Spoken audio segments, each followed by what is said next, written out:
My father told me he was dying. 6 months left. I believed him. I'm glad you're here.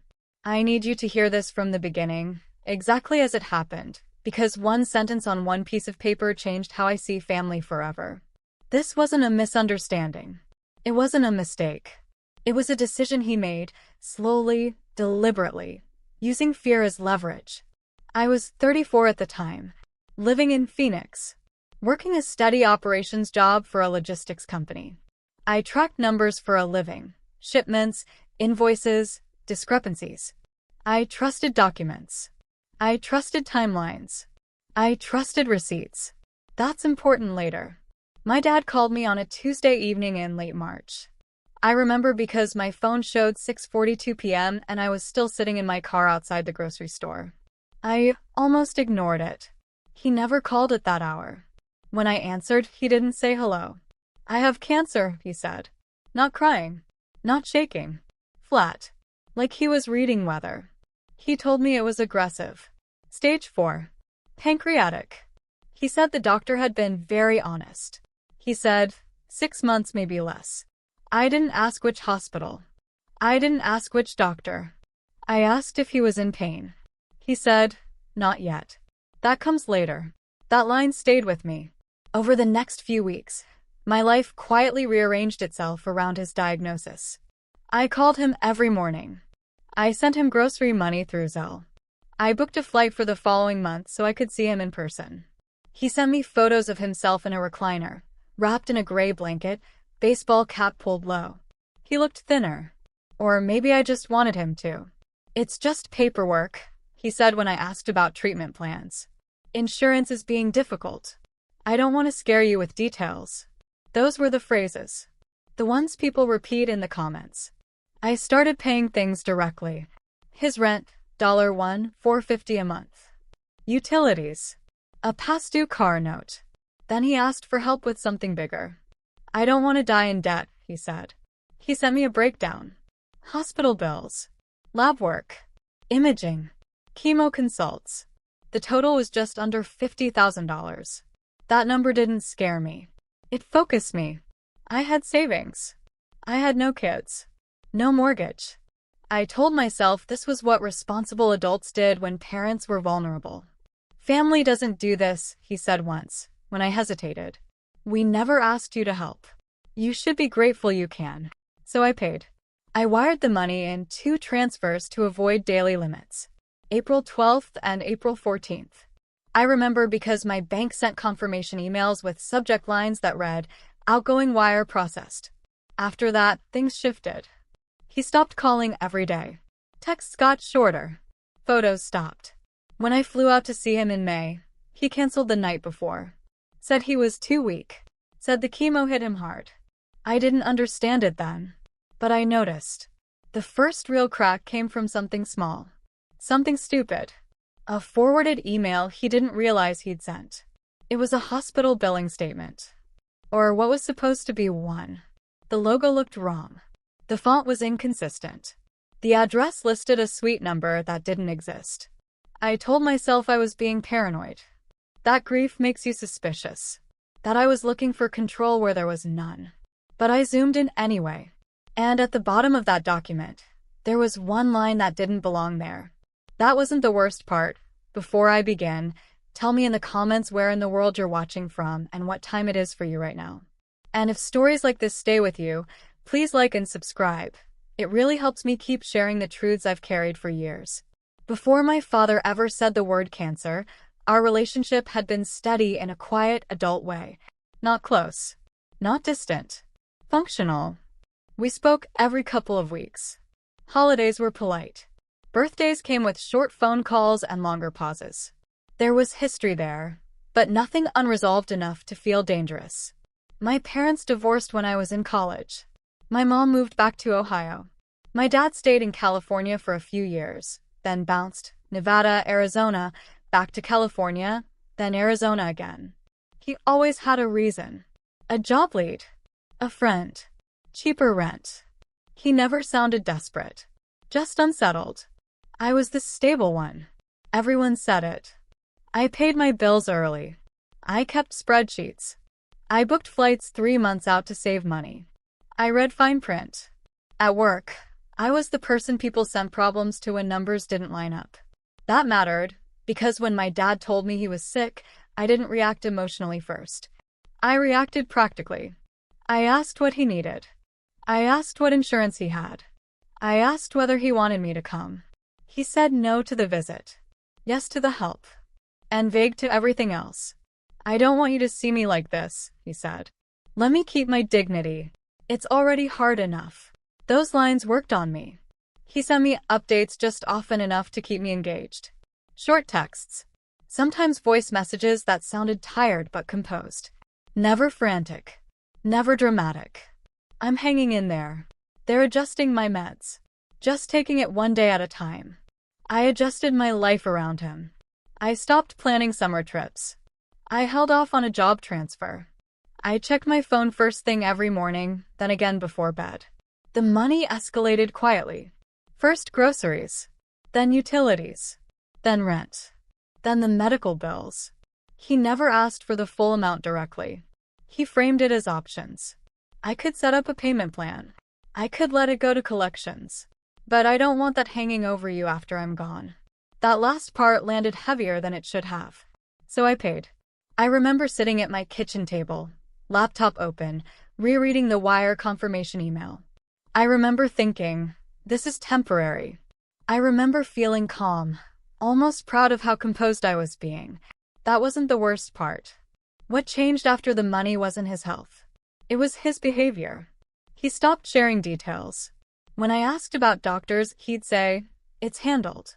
When I asked which hospital he was using, he said, it's complicated. When I asked if I could talk to a social worker or billing office, he laughed softly and said, you don't need to stress yourself. One night, around 11 p.m., he texted me a photo of his living room. New TV. Big screen. Mounted. I stared at it longer than I should have. Did insurance help with that? I asked, half joking. What I did next, without confronting him, set everything in motion. And once I saw it, I couldn't unsee it. He replied 10 minutes later. Friend loaned it. Trying to make the time pass. Don't overthink. I told myself I was being unfair. People facing death deserve comfort. People cope in strange ways. Still, I started keeping notes. Nothing dramatic. Just dates. Amounts. Phrases. March 28th, diagnosis call. April 12th, first wire. April 14th, second wire. May 2nd, canceled visit. I didn't know why I was doing it. I just did. Then came the email. He meant to forward me a prescription discount link. Instead, he forwarded the entire thread. Attachments included. One of them was a hospital bill I'd already paid. I opened it again slower this time. The logo wasn't just wrong. The footer listed a billing department phone number, with one digit too many. That was the first red flag I didn't ignore. I didn't understand it then, but I saved the file. And once I did that, I started looking at everything differently. The first thing I checked was the date. Not the total.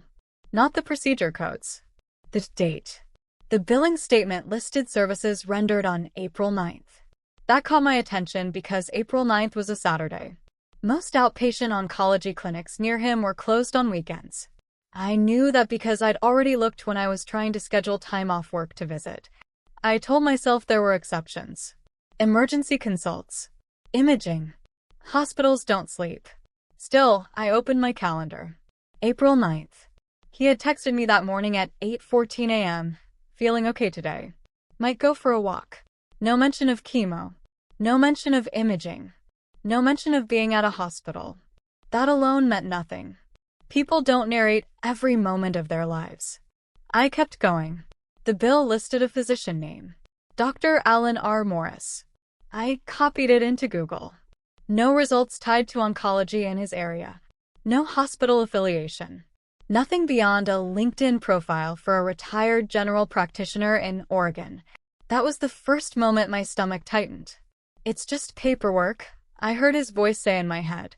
I checked the hospital name next. Westbrook Medical Center. It sounded right. Generic enough to exist anywhere.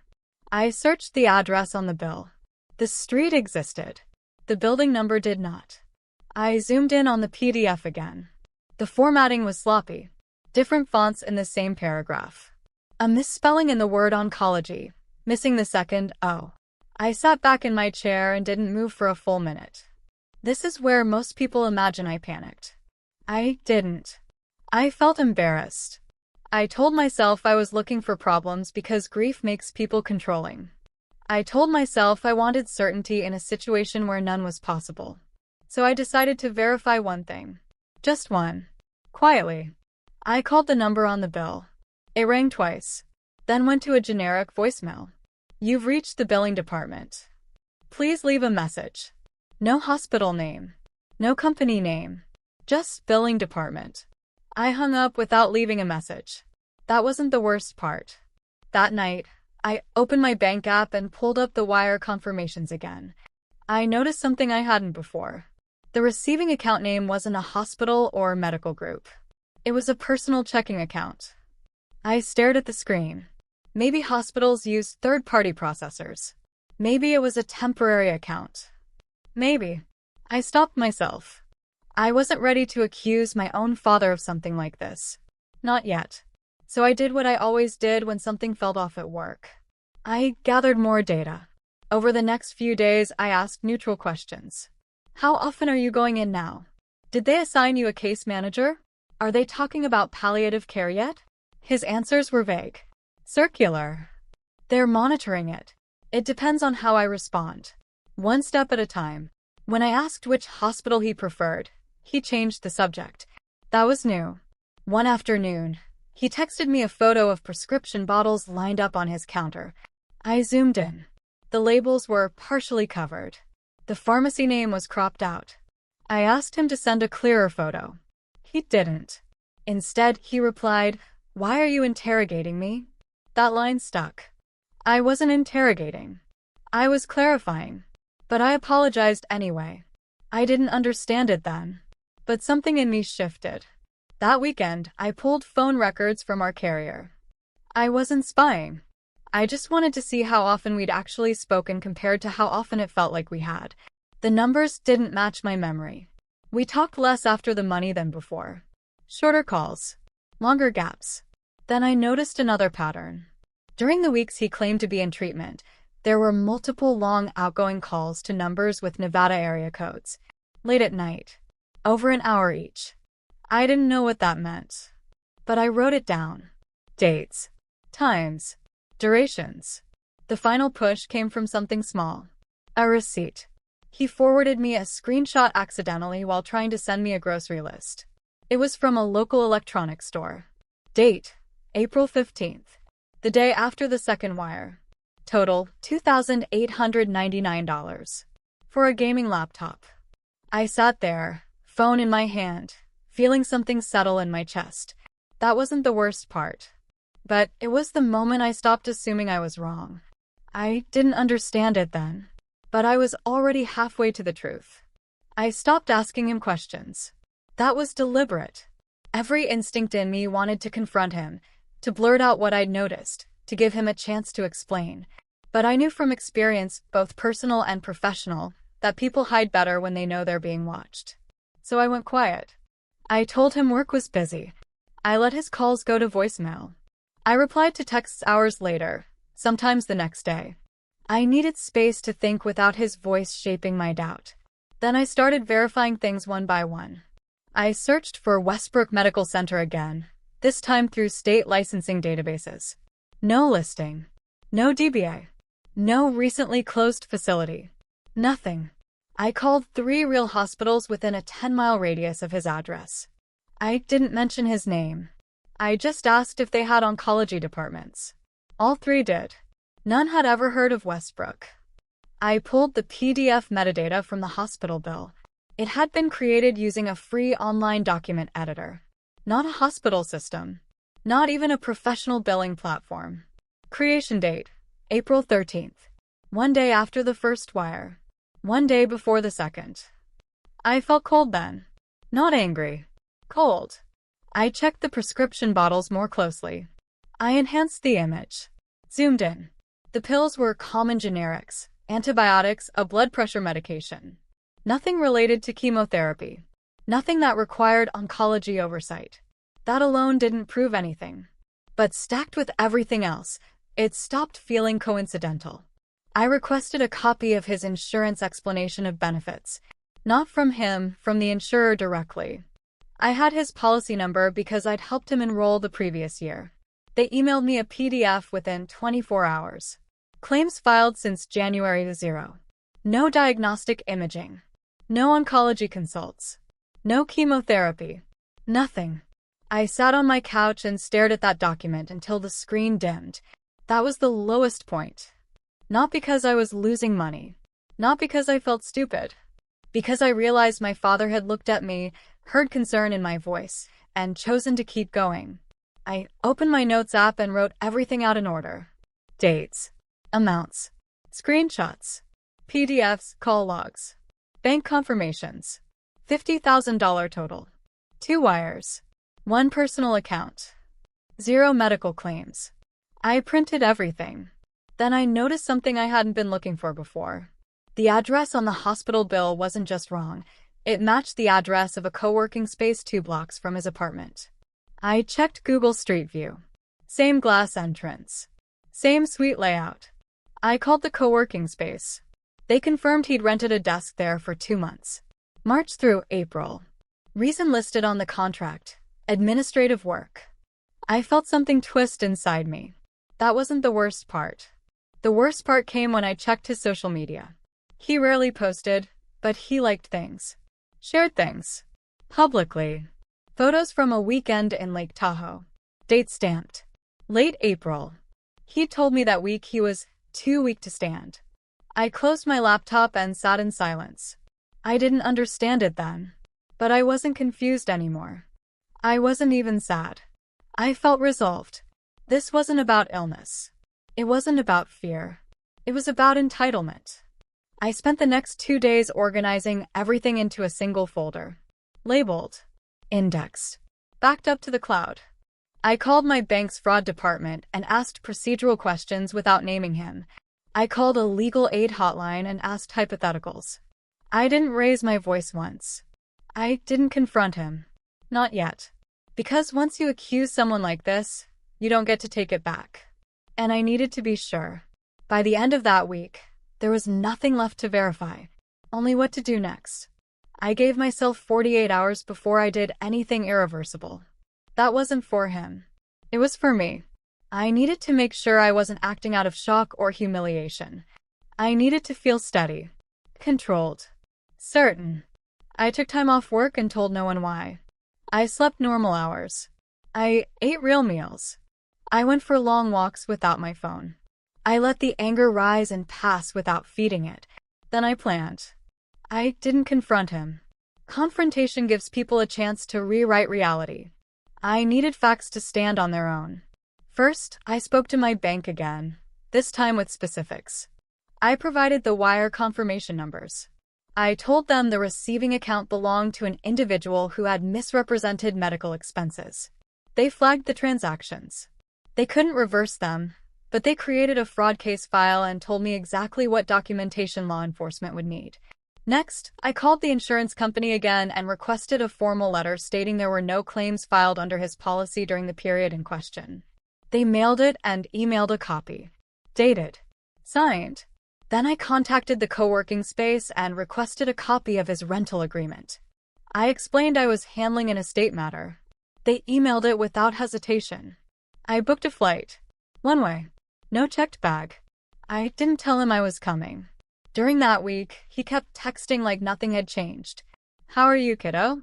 Feeling okay today? Miss you. I replied with neutral sentences. Good. Busy. Talk soon. Every message felt like a test. Like he was checking to see if the story still worked.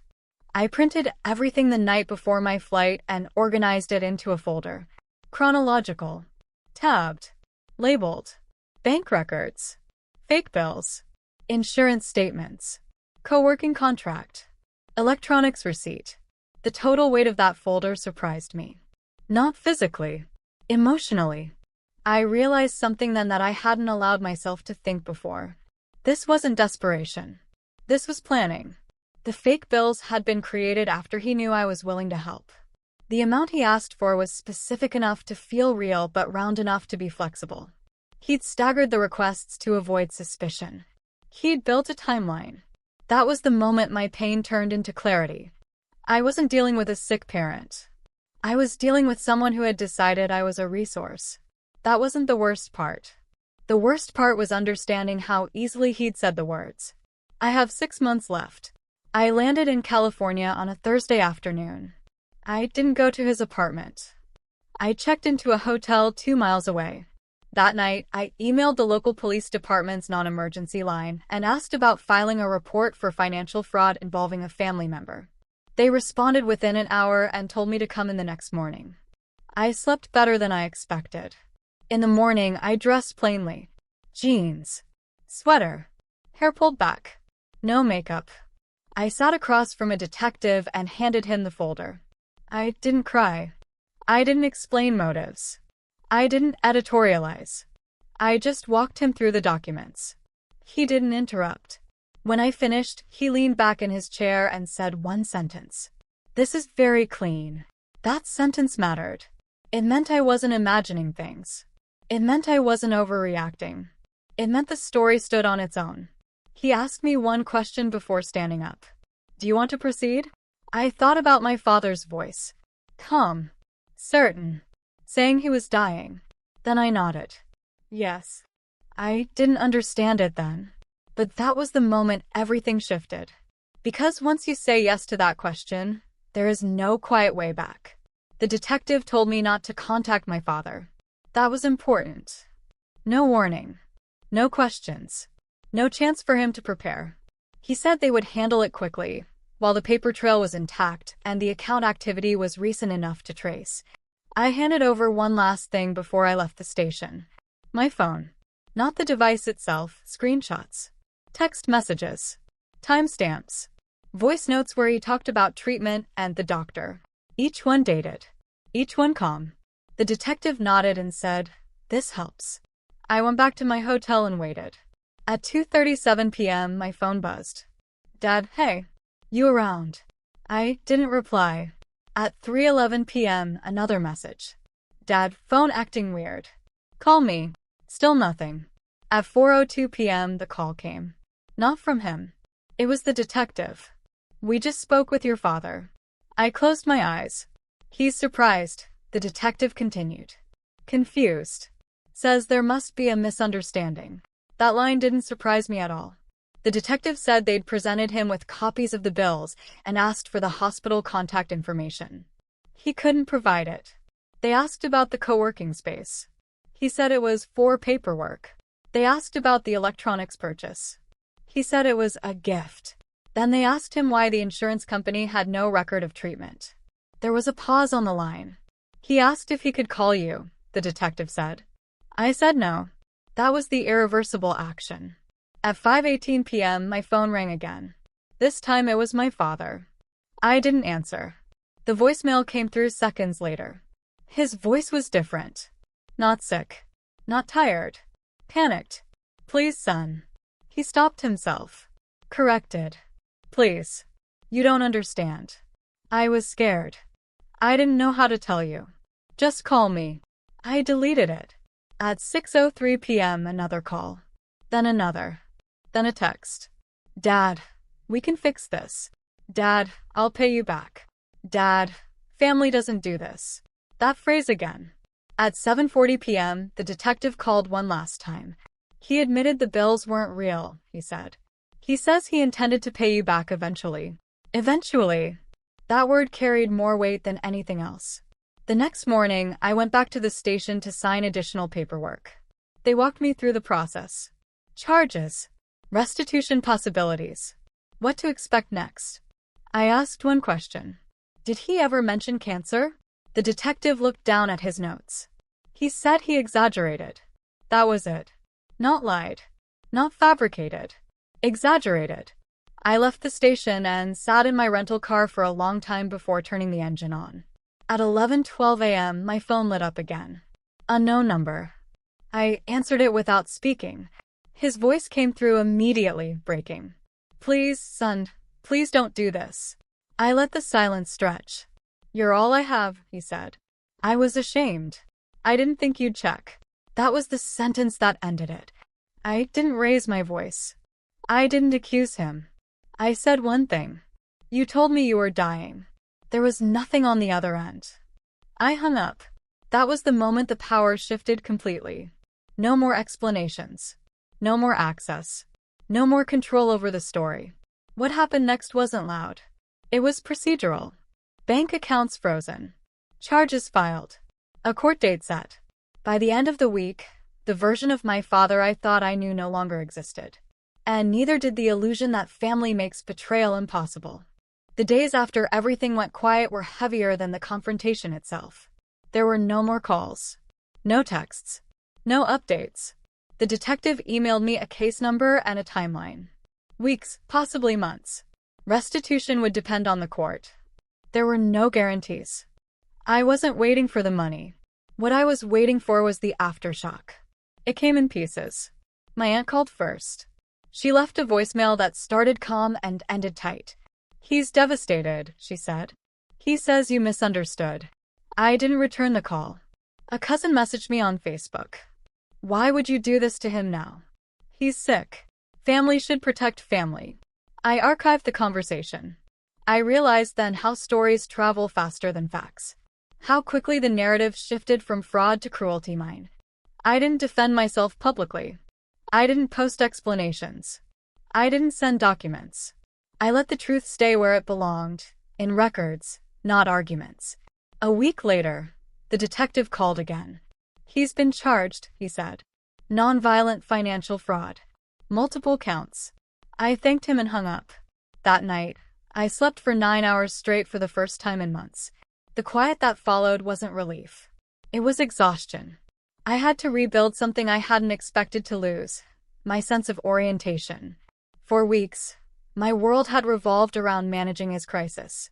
Now there was empty space where urgency used to live. I filled it slowly. I went back to work. I told my manager I'd been dealing with a family issue. He didn't ask questions. I stopped checking my phone every 10 minutes.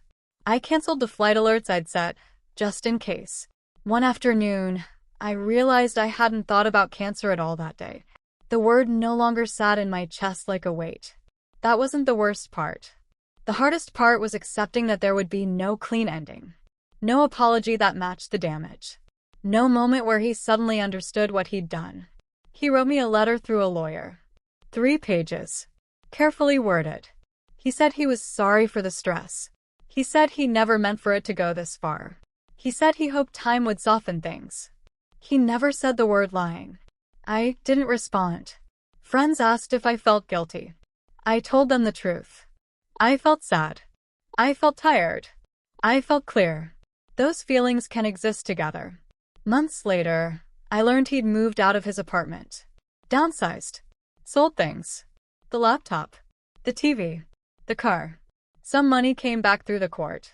Not all of it. I put what I received into a separate account and didn't touch it for a long time. Not because it hurt to see, but because it reminded me that consequences don't always feel satisfying. They just feel final. What changed most was my sense of boundaries. I stopped explaining myself to people who wanted me to feel smaller. I stopped accepting guilt from those who hadn't paid the price. I learned something uncomfortable. Loving someone doesn't require protecting their lies. By the end of that year, my life was quieter. Smaller in some ways. Stronger in others. I didn't reconcile with my father. I didn't cut him off dramatically. I just stopped being available. That absence did the work words never could. I tell this story now because time has a way of sanding down sharp edges until the truth feels optional. Years pass.